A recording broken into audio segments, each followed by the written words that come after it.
Shalom semuanya, saudaraku, tetangga onlineku. Selamat datang di channel YouTube aku, Isel Official. Ya, di video kali ini saya mau reaction videonya Ibu Pendeta Debbie Basjir. Ya, mengapa? Karena saya sangat suka sekali mendengar khotbah-khotbah beliau. Bahkan saya sangat terberkati sekali mendengarkan khotbah-khotbah dari Ibu Pendeta Debbie Basjir. Oleh karena itu, saya tidak mau cuma saya yang terberkati, tetapi saya mau saudara semua yang menonton tayangan ini terberkati oleh khotbah-khotbah kebenaran firman Tuhan yang disampaikan oleh Ibu Pendeta Debbie Basjir. Nah, salah satu yang saya suka dari setiap khotbah Pendeta Ibu Debbie Basjir adalah ketika dia mengatakan bahwa keberhasilan seorang percaya adalah bukan ketika kita dapatkan semua apa yang kita inginkan, tetapi ketika kita dapatkan apa yang Tuhan inginkan dalam hidup kita. Oleh karena itu saudara, tanpa berlama-lama lagi, kita dengar sama-sama khotbah dari Pendeta Ibu Debbie Basjir. Kami tahu kami punya Tuhan yang tidak pernah gagal di dalam hidup kami. Karena itu Bapa, kami mau menyelaraskan diri kami dengan cara Tuhan bekerja. Kami mau bersepakat dengan Tuhan dalam hidup ini. Untuk kami boleh berjalan di dalam jalan-jalan-Mu, agar kami boleh menggenapi semua rencana Tuhan atas hidup kami. Urapi setiap kami hari ini, urapi hamba-Mu yang tidak ada apa-apanya Tuhan. Berbicara bagi kami, sampaikan isi hati-Mu bagi kami. Di dalam nama Tuhan kami Yesus Kristus, kami buka hati bagi firman Tuhan, sama-sama kita katakan amin. Tepuk tangan buat Tuhan Yesus. Silakan duduk Bapak Ibu yang terkasih. Shalom. Bagaimana kabarnya hari ini? Luar biasa, karena kita punya Tuhan yang luar biasa. Bapak Ibu yang terkasih, saya percaya setiap kita hari ini datang ke tempat ini karena sebuah kerinduan tentunya untuk kita bisa mengerti rencana Tuhan di dalam hidup kita. Amin. Karena keberhasilan seorang percaya adalah bukan ketika kita dapatkan semua yang kita inginkan, tapi ketika kita dapatkan apa yang Tuhan inginkan di dalam hidup kita. Itu keberhasilan seorang yang sungguh-sungguh percaya kepada Tuhan. Kisah bangsa Israel, ya, ketika mereka dipanggil keluar dari tanah perbudakan, ya, menuju ke tanah perjanjian. Itu semua tercatat di Alkitab. Supaya apa? Supaya kita belajar. Ya, firman Tuhan berkata semua itu ditulis di dalam Alkitab supaya kita belajar. Ya, bahwa apa? Bahwa kehidupan kita ini diibaratkan seperti perjalanan bangsa Israel. Ya, tapi saya pengen tahu dulu saudara, ya, saya percaya kita semua di sini pasti tahu ya, sejarahnya bangsa Israel itu seperti apa. Karena banyak loh orang Kristen itu ke gereja setiap hari Minggu, tapi waktu ditanya bangsa Israel itu gimana sih, kok bisa begini, bisa begitu, itu pada nggak tahu. Tapi di sini semua tahu ya. Tahu atau tahu? Yang tahu angkat tangan. Yang tidak tahu angkat tangan. Yang bingung angkat kaki. Kayaknya banyak yang bingung ya. Alkitab berkata kita tuh harus tahu ya, makanya yang tidak tahu ikut mesbah doa di channel Debbie Basjir TV. Setiap jam 8 malam tolong like dan subscribe. Jangan lupa bagikan dan komen. Ya, di mesbah doa malam itu saya membahas firman Tuhan tuh dari kitab Kejadian. Kenapa? Karena banyak sekali orang Kristen yang tidak mengerti sejarah tentang bangsa Israel. Padahal itu sangat penting agar kita tahu bagaimana kita menjalani hidup itu, patokannya itu ada di sana. Ya, bangsa itu kita tahu bersama, bangsa Israel itu berhasil dari siapa namanya bapaknya? Yakub. Yang akhirnya jadi Israel siapa? Yakub. Yakub ya. Dan Yakub itu akhirnya dia bergumul dengan Allah, dan sejak hari itu namanya dirubah menjadi Israel. Dan ketika dia melahirkan anak saudara, ya, berapa anaknya Yakub? 12 suku Israel. Sebenarnya ada yang perempuan tapi tidak terhitung. Dari 12 suku Israel ini tiba-tiba Yusuf ya. Kenapa mereka sampai ke Mesir? Pada waktu itu Yusuf mendapat mimpi, lalu dia cerita kepada saudara-saudaranya, aku dapat mimpi loh. Mimpimu tuh apa? Mimpiku itu, bulir-bulir gandummu itu sujud kepada bulir-bulir gandumku. Ya, ketika dia menceritakan mimpi itu, yang dia dapat apa? Saudaranya berkata, ini sombong banget ya. Masa kita akan menyembah dia? Emang siapa elu? Lalu mereka bersepakat, bermufakat, bagaimana kalau kita tangkap Yusuf, kita buang dia, bunuh aja dia, lalu dibuang ke sumur. Ketika mereka membuang Yusuf ke sumur, mereka berpikir lagi, emang dasar orang jahat. Kalau kita cuma buang dia, rugi loh, nggak dapat apa-apa, dia cuma mati. Mending kita jual supaya kita dapat duit, ya. Jadi dalam hidup ini ada orang-orang yang akan berbuat jahat kepada kita, termasuk mungkin itu keluarga sendiri. Tapi nggak apa-apa, itu Tuhan izinkan, bersyukurlah. Dan akhirnya apa saudara, ketika Yusuf dijual, jatuhlah dia ke tangan siapa? Potifar. Ya, jadi ini kita nggak apa-apa ya, belajar seperti sekolah minggu dulu ya. Ya, saudara semua, dari sini juga saya banyak belajar tentang Ibu Debbie, ya, berkata bahwa terkadang Tuhan izinkan masalah datang melalui keluarga kita, anak kita, saudara kita, untuk menguji kita. Nah, jadi bagaimana respon kita terhadap masalah itu, dan itulah yang saya temukan jawabannya di setiap khotbah pendeta Ibu Debbie Basjir. Oke, kita lanjut. Nanti siapa yang bisa jawab, ambil sepeda di belakang. Nggak tahu itu sepedanya siapa, pokoknya ambil saja. Lalu saudara, sampailah Yusuf ke Mesir karena dijual sebagai budak.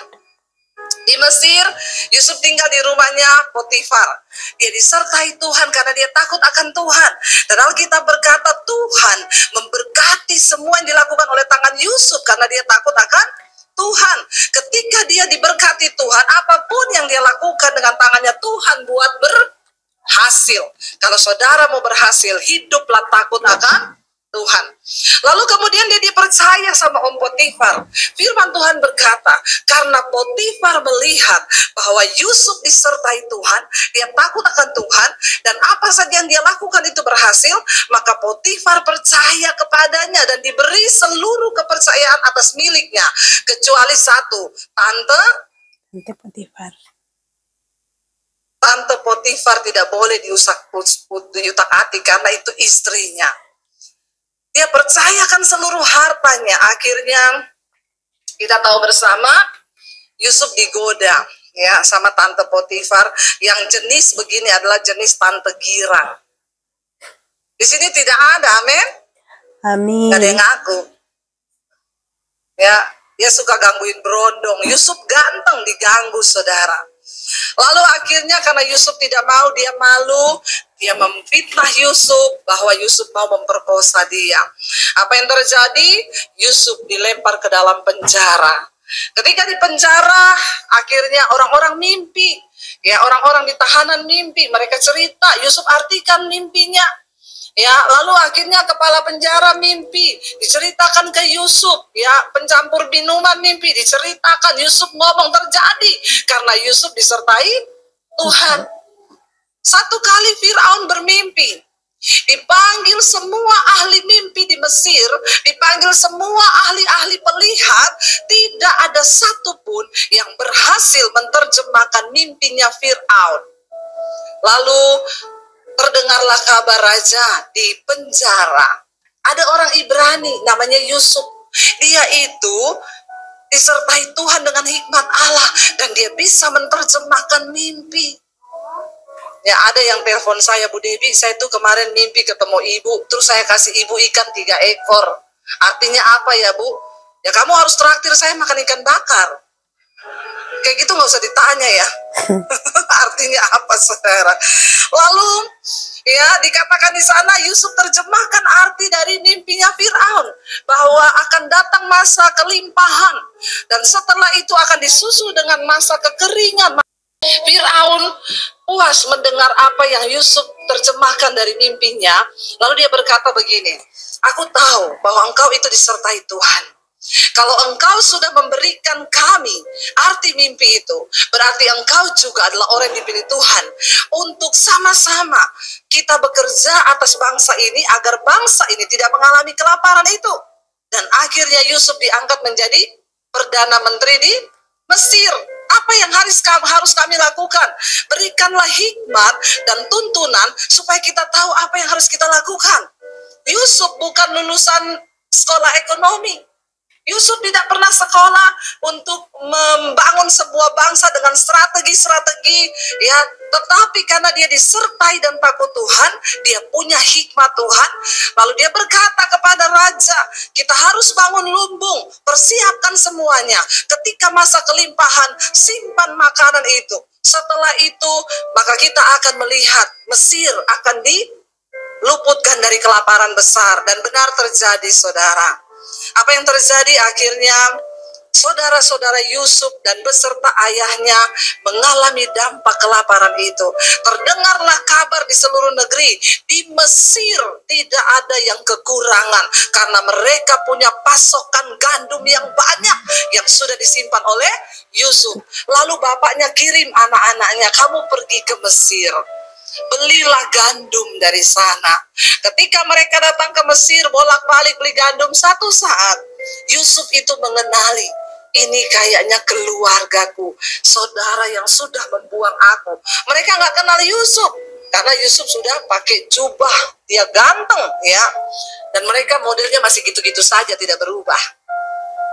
Lalu saudara, apa yang dikatakan? Waktu Yusuf memperkenalkan diri dan mereka tahu bahwa itu Yusuf, mereka sangat ketakutan dan berpikir, pasti Yusuf akan membunuh kita.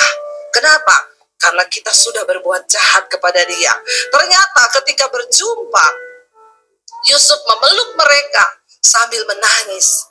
Dan Yusuf berkata, aku berterima kasih karena Tuhan sudah memakai kalian untuk membuang aku sehingga aku bisa sampai ke Mesir, dan sekarang aku memiliki kedudukan ini semua karena engkau yang sudah membuang aku. Loh, aneh dong? Aneh nggak, saudara? Makanya jangan buru-buru menyalahkan Tuhan, jangan buru-buru menyalahkan orang, jangan buru-buru menyalahkan keadaan.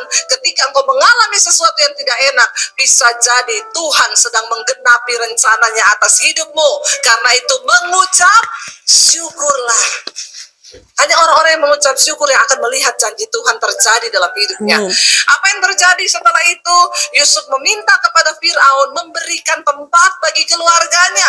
Zaman itu orang Mesir dan orang Ibrani tidak boleh hidup sama-sama. Tapi karena Yusuf sudah berjasa atas Mesir, Fir'aun bilang boleh. Aku memberi engkau sebuah tempat, hiduplah di sini. Sejak saat itu Yusuf dan keluarganya sangat disayang, saudara, di Mesir. Mereka mulai bertumbuh menjadi satu bangsa yang besar, beranak cucu, tetapi mereka menjadi satu bangsa yang diberkati di Mesir. Singkat cerita, Alkitab berkata, matilah Fir'aun dan matilah juga Yusuf. Ketika Yusuf mati, kemerosotan di bangsa itu mulai terjadi. Mereka tidak lagi menyembah kepada Allah. Lalu Fir'aun yang satu mati diganti oleh Fir'aun yang baru. Fir'aun itu bukan nama orang, tapi julukan, ya, bagi raja Mesir. Akhirnya saudara, naiklah Fir'aun yang baru. Ketika Fir'aun yang baru ini lahir, naik, dia berkata, enak aja ini orang Ibrani. Mereka tinggal di negara kita, mereka lebih kaya, mereka lebih mapan, mereka lebih gini. Kenapa kita nggak jadikan mereka budak? Itulah sejarah kenapa bangsa Israel itu diperbudak di. Jauh sebelum itu Tuhan sudah berfirman kepada Abraham, aku akan memberikan kepadamu dan keturunanmu sebuah tanah yang diberkati. Lalu bangsa Israel berseru-seru kepada Tuhan, Tuhan lepaskan kami dari perbudakan ini, tidak enak kami di sini. Bahkan mereka dibunuh, mereka dianiaya. Mereka menyebut nama Allah, berseru kepada Tuhan. Alkitab berkata Tuhan mendengar doa mereka. Lalu Tuhan memilih siapa? Musa untuk membawa bangsa itu keluar dari perbudakan di Mesir. Saudara, ketika Musa membawa bangsa itu keluar dari tanah perbudakan di Mesir, mujizat pertama yang mereka alami itu apa? yaitu laut yang Terbelah. terbelah. Di depan ada laut, di belakang ada tentara Firaun. Bingung saudara, mau bagaimana ini? Ya, Tuhan berkata kepada Musa, di tanganmu ada tongkat. Ulurkan tongkat itu ke air. Musa mengulurkan tongkat itu ke laut dan terbelahlah laut itu menjadi dua. Airnya di tengah kering, lalu mereka mulai berjalan di jalan yang kering. Ketika Musa mati, kita tahu bersama karena kekerasan hati bangsa Israel, mereka berputar selama 40 tahun. Itu kalau jalan kaki saudara sebenarnya cuma 10 hari. Seperti saudara-saudara Yusuf datang ke Mesir itu 10 hari kata Alkitab. Ya, mereka itu berjalan harusnya cuma 10 hari. Kalau saudara tidak percaya nanti saudara ikut saya ke Israel, saudara jalan dari Mesir. Ya, lalu saudara lihat, benar nggak 10 hari lewati padang gurun saudara ya. Dan akhirnya Alkitab berkata, mereka terputar selama 40 tahun karena ketidaktaatan mereka. Jadi saudara tahu, mereka berputar selama 40 tahun itu bukan waktu keluar terus langsung putar-putar. Mereka berjalan ke arah tanah perjanjian. Sampai mereka tiba di sini, tinggal menyeberang, itu sudah tanah perjanjian di sebelah. Dan Alkitab berkata, pada hari itu Musa kirim 12 orang pengintai. Lihat, besok kita akan memasuki negeri yang penuh susu dan madu itu. Tapi kamu lihat dulu ke sana. Dipilih 12 orang mewakili 12 suku Israel, termasuk di dalamnya Yosua dan Kaleb. Di sini ada Yosua pada hari ini. Pastor Yosua Supit. Nanti kita tanya bagaimana ya pengalaman dia waktu mengintai itu. Bukan secara kebetulan saudara Yosua hadir hari ini ya. Dan akhirnya saudara 12 orang pengintai maju. Ini sudah besok mereka akan menduduki negeri itu. Ketika mereka masuk, Alkitab mencatat 2 orang Yosua dan Kaleb membawa kabar baik. Tapi 10 orang pengintai Alkitab bilang membawa kabar busuk. Busuk dikatakan di Alkitab, bukan kabar jelek, kabar busuk yang mereka bawa. Mereka bilang apa? Memang negeri itu berlimpah susu dan madu.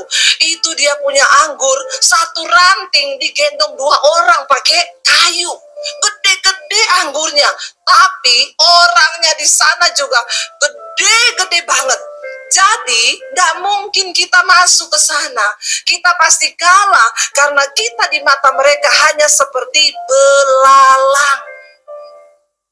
Yosua dan Kaleb maju berkata, enggak. Allah yang menjanjikan memberi kemenangan itu kepada kita.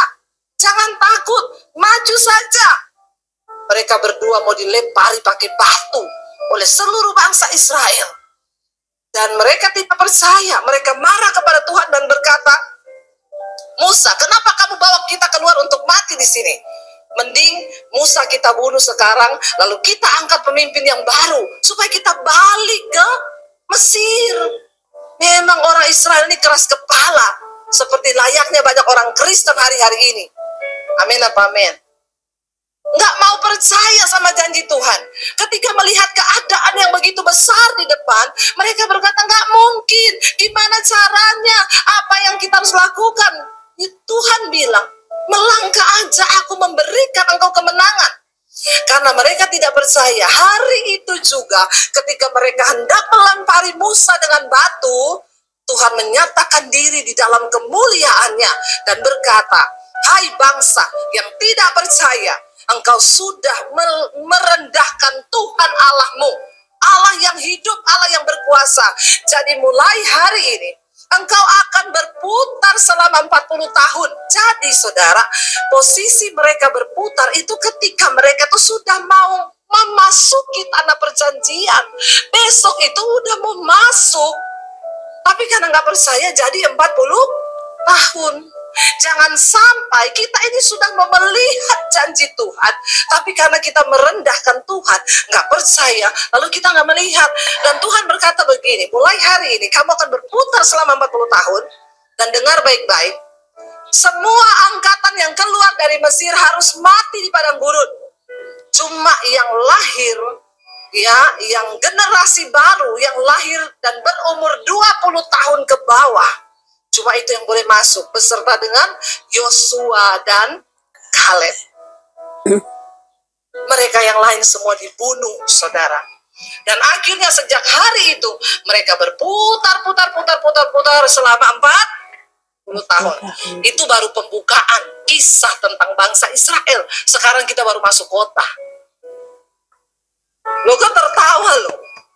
Ya, jangan tertawa, ini serius ya. Sekarang kita masuk kota. Setelah itu Musa mati, Tuhan mengangkat Yosua. Ya, dan kebetulan ada Yosua di sini. Mari kita lihat Yosua pasal yang ketiga, ya. Ketika bangsa itu dipimpin oleh Yosua, saudara, ya, kita lihat bersama Yosua pasal yang ketiga, ayat yang pertama dulu kita baca sampai ayatnya yang ke-17 secara bergantian biar cepat, ya. Yosua 1 saya, saudara 2 dan seterusnya. Jadi semua harus baca Alkitab. Karena saya tahu banyak yang jarang baca Alkitab di rumah. Jadi di gereja harus baca Alkitab. Yuk. Judul perikopnya menyeberang sungai Yordan. Ya, ayat 1. Yosua bangun pagi-pagi, lalu ia dan semua orang Israel berangkat dari Sitim. Ya, sampailah mereka ke sungai Yordan. Maka bermalamlah mereka di sana sebelum menyeberang. Ayat 2. Setelah para pengatur pasukan menjalani seluruh. Ayat 3, dan memberi perintah kepada bangsa itu, katanya, segera sesudah kamu melihat tabut perjanjian Tuhan Allahmu yang diangkat para imam yang memang suku Lewi, maka kamu harus juga berangkat dari tempatmu dan mengikutinya. 4. Hanya antara kamu dan tabut itu harus ada jarak kira-kira. Perhatikan, mereka hendak menyeberang sungai Yordan, di depan sana itu tanah perjanjian. Dan Tuhan berkata, yang menjadi penuntun itu adalah tabut perjanjian, itu harus dibawa oleh para imam. Dan di sana Alkitab berkata begini, saudara, ya, mereka harus berjarak dengan tabut itu. Artinya apa? Tabut itu harus tetap terlihat jarak pandangnya. Supaya apa? Ya, supaya kamu mengetahui jalan yang harus kamu tempuh. Sebab jalan itu belum pernah kamu lalui. Tabut Allah berbicara tentang hadirat Tuhan, yaitu kehadiran Tuhan. Dalam hidup ini ada banyak jalan yang kita belum pernah lalui dan kita tidak tahu apa yang ada di depannya. Bahkan 5 menit ke depan tidak ada yang tahu apa yang akan terjadi. Amin. Pastikan hidupmu itu selalu ada dalam hadirat Tuhan. Ya, kenapa? Karena hadirat Tuhanlah, kehadirannya, penyertaannya itu yang sanggup membawa kita ini berjalan menuju jalan-jalan yang belum pernah kita lalui. Dan di sana ada rencana dan janji Tuhan sudah menanti kita. Waktu saya diusir dari rumah, saudara, saya dapat penglihatan. Saya itu berdiri di satu jalan, itu di padang gurun. Itu jalannya berliku-liku dan ujungnya itu saya nggak tahu di mana. Dalam keadaan waktu itu saya berdoa puasa. Lalu Tuhan tuh berkata begini, kamu harus melewati jalan itu. Saya bilang saya tidak berani, Tuhan, karena saya tidak tahu ujung jalan itu ada di mana dan saya sendiri. Tiba-tiba saya dapat penglihatan Tuhan Yesus itu berdiri di depan saya. Saya langsung tangkap jubahnya. Saya bilang, Tuhan, jangan tinggalkan aku, sebab aku takut berjalan sendiri.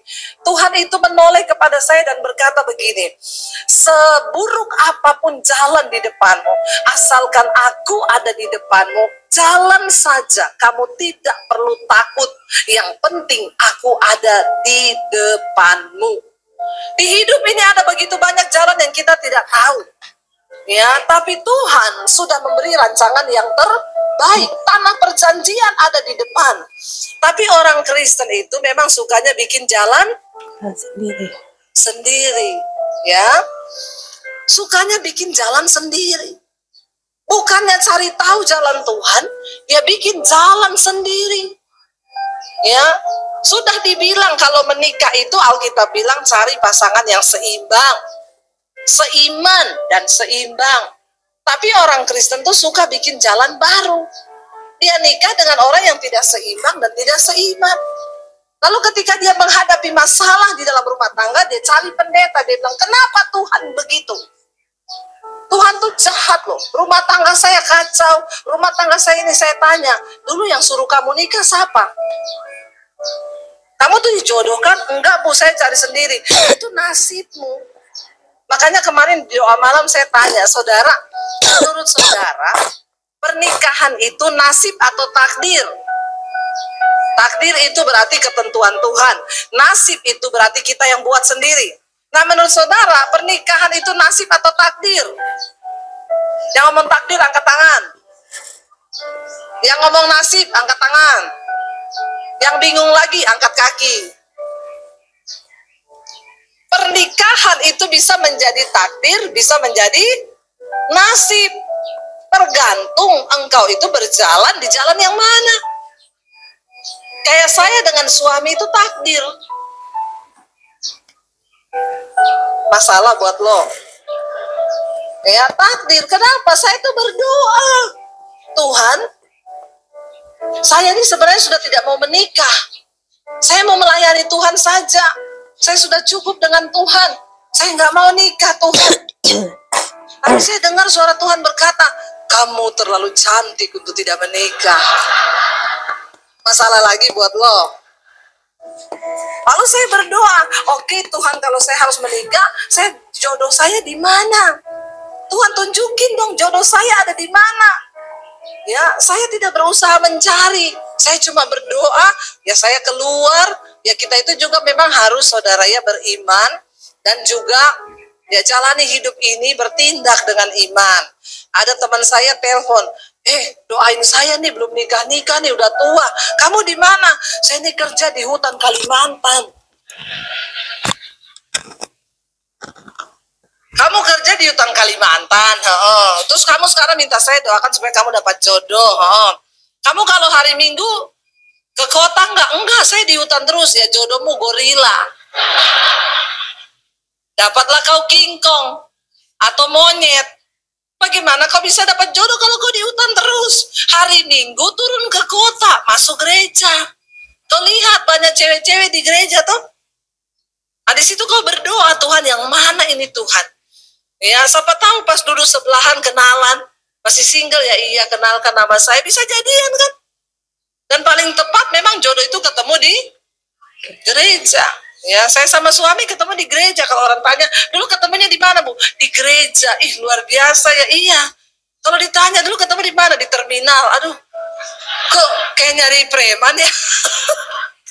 Di gereja itu paling cocok sudah ketemu pacar, ketemu jodoh. Saya bertindak, saya pelayanan. Akhirnya saya ketemu sama suami di Solo. Ya, lalu kami berjumpa di Solo. Ya, dan saya berdoa, saya berpuasa.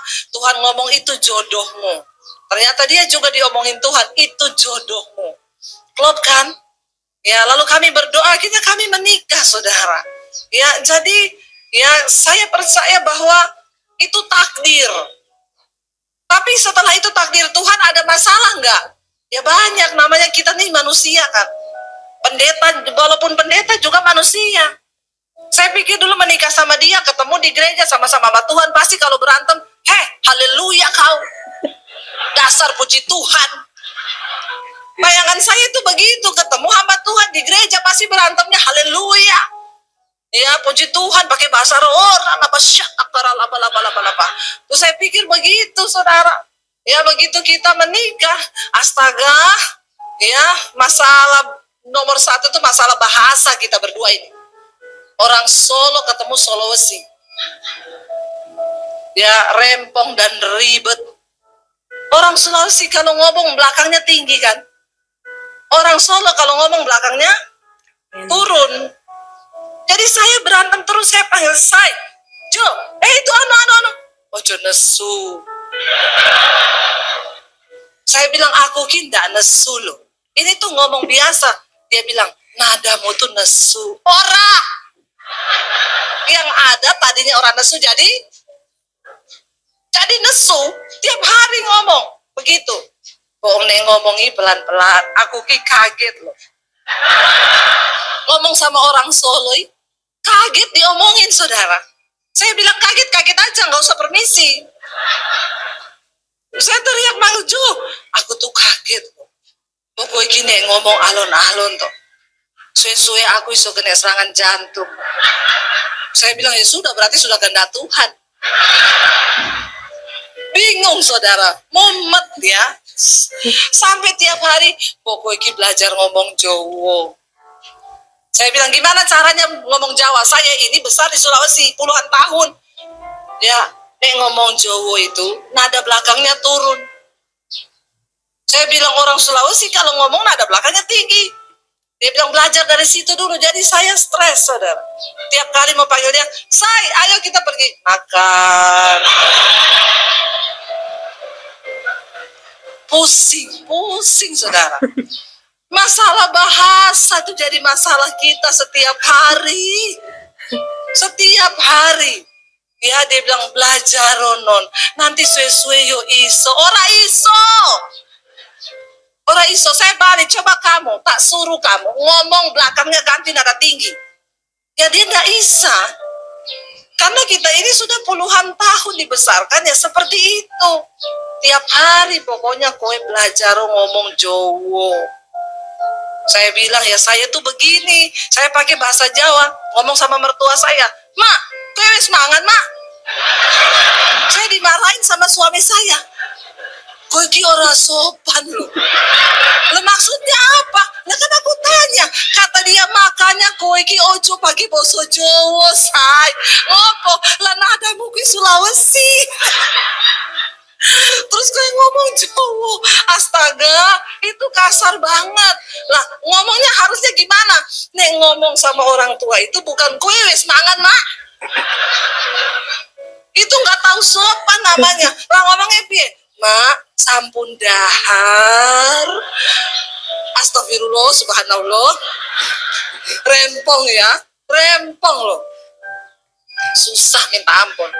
Ya sampai ya itu, saya pagi-pagi bangun jadi Sri Rezeki. Setiap hari saya dituntut. Saya bilang, aku ini Debbie Basir. Aku ini bukan Sri Rezeki. Kamu tuh nikah sama Debbie Basir loh, bukan Sri Rezeki. Dia selalu bilang, iso non, belajar loh. Akhirnya saya mau balas dendam. Besok aku tak jadi wong Jawa. Saya bangunin dia pagi-pagi, Mas, tangio Mas. Sampean Arab Darbi Mas. Wes kulo cepake. Dia kaget bangun, saudara. Dia bilang, kenapa ada Sri Rezeki di sini? Ya, sampai siang, saudara, sampai malam. Saya ngomong, monggo Mas. Dia bilang gini, biasa wae. Saya bilang, mboten nopo-nopo. Kulo tak jadi wong Jawa, Mas. Sampai malam, saudara. Saya pikir kita akan jadi cocok karena itu permintaannya dia. Ternyata saya mau gila, dia mau sinting. Sampai malam udah mau tidur dia bilang, Non, biasa wae. Mboten wong Jawa, Mas. Dia bilang enggak. Jadi saiki masih pilih Debbie Basir atau Sri Rezeki. Dia bilang, saya Debbie Basir wae. Oke, kalau begitu, mari kita lanjutkan pernikahan ini. Saudara, ya, nggak mudah loh. Ketemunya di gereja. Masalah bahasa itu menjadi masalah yang luar biasa. Jadi kita ini bagai sepasang sepatu, selalu bersama, tapi tak bisa bersatu. Sampai hari ini saya berdua tidak cocok. Apa yang mencocokkan kami? Firman Tuhan. Makanya jarak pandangmu dengan hadirat Tuhan tuh nggak boleh lepas. Ada banyak hal yang kita nggak tahu di hidup ini. Kita berharap menikah enak-enak aja. Kita berharap menikah dengan orang gereja. Nanti kalau berantem, puji Tuhan, haleluya 12 kali. Ternyata jadi ribet sampai saya tuh stres. Tapi ketika kami menjadikan firman Tuhan sebagai tolak ukur yang akan menuntun langkah-langkah kami ke depan. Sekarang tuh kami luar biasa, saudara. Hampir nggak pernah berantem loh kita. Kalaupun berantem 5 menit cukup. Bilang, Amin. nggak ada amin nih. Amin, amin, amin. Bapak Ibu berantem 5 menit? Cukup. Cukup. Kalau jiwamu sehat pasti bisa. Ya, ngomong saya cukup. Sudah 5 menit, ayo kita berdoa. Selesai. Ya, lalu saudara Yosua berkata, pastikan jarak pandangmu dengan hadirat Tuhan itu nggak terputus. Karena itu yang akan menuntun langkahmu di hidup ini. Kita nggak akan tahu apa yang akan terjadi. Ya, 2023 apa yang akan terjadi? Nggak usah tahu, nggak usah kepo. Bagian kita bergaulah dekat dengan Tuhan, miliki hadirat Tuhan dalam hidup kita, karena itu yang akan menuntun langkah-langkah kita. Dunia berubah, keadaan berubah, tapi firman Tuhan itu tidak pernah berubah. Ayat yang kelima dikatakan, berkatalah Yosua kepada bangsa itu, kuduskanlah dirimu, sebab besok Tuhan akan melakukan perbuatan yang ajaib di antara kamu. Untuk melihat perbuatan yang ajaib yang akan Tuhan kerjakan, syaratnya adalah kuduskan dirimu. Mari saudara, kita berjalan di dalam kekudusan. Buang segala dosa, yang selingkuh-selingkuh tidak ada lagi, amin. Ada di sini yang masih selingkuh? Jangan angkat tangan. Nanti kita baptis ulang. Buka kolam rendam 15 menit. Biar engkau buka mata langsung di rumah Bapa di sorga. Lebih baik tubuhmu binasa tapi jiwamu selamat. Sekarang banyak orang itu selingkuh. Ya, kalau engkau ingin melihat mujizat dan perkara ajaib yang akan Tuhan kerjakan, kuduskan dirimu, kata firman Tuhan.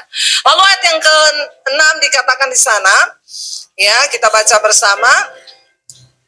Dan kepada para imam itu Yosua berkata demikian, angkatlah tabut perjanjian dan menyeberanglah di depan bangsa itu. Maka mereka mengangkat tabut perjanjian dan berjalan di depan bangsa itu. Ayat 7. Dan Tuhan berfirman kepada Yosua, pada hari inilah aku mulai membesarkan namamu di mata seluruh orang Israel, supaya mereka tahu bahwa seperti dahulu aku menyertai Musa, demikianlah aku akan menyertai engkau. Tuhan bilang, sekarang aku akan membesarkan namamu. Saudara, jangan coba membesar-besarkan diri.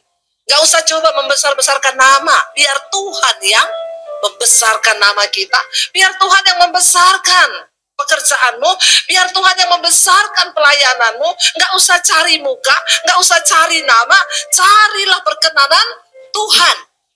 Maka kalau Tuhan yang membesarkan namamu, tidak ada orang yang bisa merendahkanmu. Ketika Tuhan yang membuka pintu, nggak ada satupun yang dapat menutupnya. Kalau Tuhan yang menutup, nggak ada yang bisa buka. Itulah Tuhan yang berdaulat di dalam hidup kita. Dan akhirnya saudara dikatakan di sana ayat yang ke-8. Maka kau perintahkan kepada para imam pengangkat tabut perjanjian itu demikian. Setelah kamu sampai ke tepi air sungai Yordan, haruslah kamu tetap berdiri di sungai Yordan itu. Ayat yang ke-9. Lalu berkatalah Yosua kepada orang Israel, datanglah dekat dan dengarkanlah firman Tuhan Allahmu. Ya, lagi kata Yosua, dari hal inilah akan kamu ketahui bahwa Allah yang hidup ada di tengah-tengah kamu, dan bahwa sungguh-sungguh akan, ya, dikatakan bahwa sungguh-sungguh akan dihalaunya orang Kanaan, orang Het, orang Hewi, orang Feris, orang Girgasi, orang Amori, dan orang Yebus itu dari depan kamu. Sesungguhnya tabut perjanjian Tuhan semesta bumi berjalan menyeberang di depan kamu masuk ke sungai Yordan. Saudara perhatikan, ya, perhatikan baik-baik. Tuhan itu mau supaya orang melihat bahwa Allah yang hidup itu ada di dalam hidup kita. Itu tujuannya. Tuhan ingin mengangkat hidup kita supaya mata orang terbuka dan melihat sungguh Allah yang dia sembah itu adalah Allah yang hidup. Percuma kita berkata kita percaya kepada Tuhan, tapi kita nggak pernah mengalami kuasa Tuhan. Kenapa? Karena ketidaktaatan. Percuma kita berkata punya Tuhan yang hebat, tapi kita nggak pernah lihat kehebatannya. Kenapa? Karena kita nggak mau taat dan hidup kudus di hadapan Tuhan. Yosua berkata, lihat, sesungguhnya Allah Israel yang hidup itu, dia ada di tengah-tengah kita. Dan dia akan melakukan perkara yang besar, saudara. Lalu dikatakan ayat 12, maka sekarang Pilihlah 12 orang dari suku-suku Israel, seorang dari tiap-tiap suku. Segera sesudah kaki para imam pengangkat tabut Tuhan itu, semesta bumi berhenti di dalam air sungai Yordan, maka air sungai Yordan itu akan terputus. Air yang turun dari hulu akan berhenti mengalir menjadi bendungan. Perhatikan cara kerja Tuhan, saudara. Waktu mereka baru keluar dari Mesir, yang mereka hadapi adalah Laut Tiberau. Tuhan berkata kepada Musa, arahkan tongkatmu. Lalu air itu terbelah menjadi dua, tanahnya kering. Baru mereka melangkahkan kaki ke tanah yang kering itu. Tapi ketika mereka sudah berputar 40 tahun di padang gurun, ada banyak hal yang Tuhan sudah ajarkan kepada bangsa itu. Iman mereka mulai naik. Yang dari umur 20 tahun ke bawah, itu otaknya sudah dicuci oleh firman Tuhan. Dan metode Tuhan itu berbeda. Air sungai Yordan yang besar itu masih mengalir dengan deras. Tuhan bilang, turun ke air itu. Kalau pada waktu itu mereka tidak punya iman, mereka akan berkata, Tuhan, nggak main-main loh. Ini sungai lebar loh, airnya dalam loh. Kita disuruh turun. Kenapa Tuhan tidak melakukan seperti dulu saja? Musa membelah sungai itu, setelah jalannya menjadi kering, baru mereka melangkah. Tapi kali ini enggak. Tuhan bilang, melangkah. Sekalipun air itu deras, engkau harus punya iman melangkah. Jika Tuhan yang menyuruh, maka Tuhan yang akan memberkati. Air apa yang sedang ada di dalam hidupmu hari ini? Arus apa yang sedang deras hari ini? Apakah keuanganmu? Pergumulan rumah tanggamu? Tuhan bilang turun dengan iman. Hadapi tantangan itu. Dan percaya kepada janji Tuhan. Bahwa Dia itu Allah yang ya dan amin. Wow. Waktu kita berjalan bersama Tuhan, kita akan melihat Tuhan akan terus berperkara. Ya, Tuhan akan terus menuntun. Saya banyak melihat, saudara, perkara besar Tuhan kerjakan di dalam pelayanan saya. Apa yang tidak mungkin itu menjadi mungkin. Bagaimana saya bisa membayangkan membangun sebuah sekolah misi untuk menyekolahkan anak-anak dari desa yang tidak mampu menjadi hamba Tuhan. Saya ini siapa Tuhan? Saya nggak punya uang. Saya nggak punya latar belakang pendidikan yang tinggi. Kenapa Tuhan pilih saya? Tapi hari ini saya mengerti. Ketika Tuhan mencukupkan segalanya. Saya nggak pernah cari dana. Saya nggak pernah minta uang. Sebab Tuhan yang saya sembah, Tuhan yang hidup. Dan kalau Dia hidup, Dia tahu. Kita nggak perlu merekayasa Tuhan. Ada banyak hal yang Tuhan sanggup lakukan di luar nalar dan logika kita. Bagian kita, melangkah dengan iman. Percaya bahwa Tuhan sanggup. Air itu masih mengalir deras, saudara. Alkitab berkata, segera ayat 13, sesudah kaki para imam itu pengangkat tabut Tuhan itu, ia berhenti di dalam air sungai Yordan, maka air sungai Yordan itu terputus, saudara. Ya, dan menjadi jalan, menjadi bendungan. Ayat 14, ketika bangsa itu berangkat dari tempat perkemahan mereka untuk menyeberangi sungai Yordan, para imam pengangkat tabut perjanjian itu berjalan di depan bangsa itu. Ayat 15, segera sesudah para imam pengangkut tabut itu sampai ke sungai Yordan, dan para imam pengangkut tabut itu mencelupkan kakinya ke dalam air di tepi sungai itu, sungai Yordan itu sebak sampai meluap sepanjang tepinya selama musim menuai. Maka ayat 16 berkata, berhentilah air itu mengalir. Air yang turun dari hulu melonjak menjadi bendungan jauh sekali di dekat Adam, kota yang terletak di sebelah Sarpan. Sedang air yang turun ke laut Araba itu, yakni laut asin, terputus sama sekali. Lalu menyeberanglah bangsa itu di tentangan Yeriko. Ayat 17 berkata, tetapi para imam pengangkat tabut Tuhan, perjanjian Tuhan itu tetap berdiri di tanah yang kering, di tengah-tengah sungai Yordan, sedang seluruh bangsa Israel menyeberang di tanah yang kering sampai seluruh bangsa itu selesai menyeberang sungai Yordan. Wow, enggak saudara? Ketika mereka taat, mereka enggak protes lagi. Sudah cukup 40 tahun berputar. Saudara, dalam hidup ini, jangan engkau tidak taat pada Tuhan. nanti engkau akan berputar-putar-putar. Capek gak hidup berputar-putar? Kenapa ya nasib saya ini begini-begini terus ya? Kenapa ya saya mengalami begini-begini terus? Engkau tidak percaya kepada Tuhan. Engkau tidak sungguh-sungguh melakukan perintah Tuhan. Mari saudara, saya cuma mau berkata, jangan sia-siakan pengiringan dan iman kita kepada Tuhan. Saudara tahu, ketika air itu terbelah, bangsa Israel menyeberang, apa yang terjadi? Kota-kota yang berada di Kanaan, di tanah perjanjian, orang Hewis, orang Yebus tadi, ya itu dikatakan mereka gemetar. Yeriko yang berada di depan, mereka gemetar. Kenapa? Mereka berkata begini, sesungguhnya bangsa ini disertai Tuhan.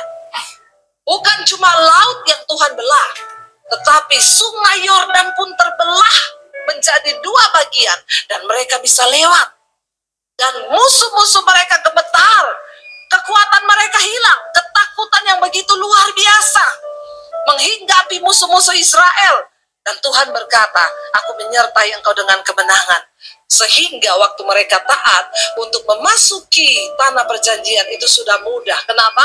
Orang-orang yang besar-besar itu, yang raksasa-raksasa itu, sudah gemetar lututnya melihat bahwa Allah yang menyertai bangsa Israel itu adalah Allah yang hidup.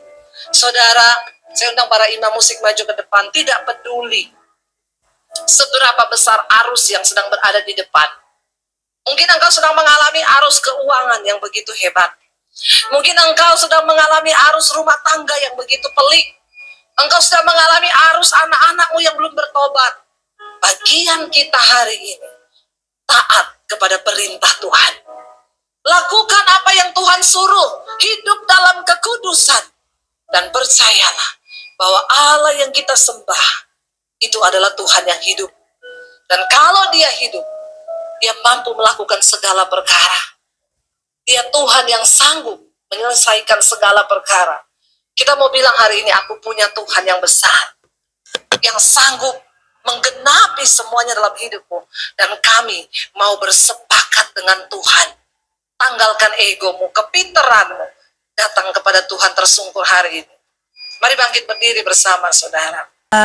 Demikianlah saudara untuk hari ini yang disampaikan oleh Ibu Pendeta Debbie Basjir. Sangat memberkati sekali ya saudara.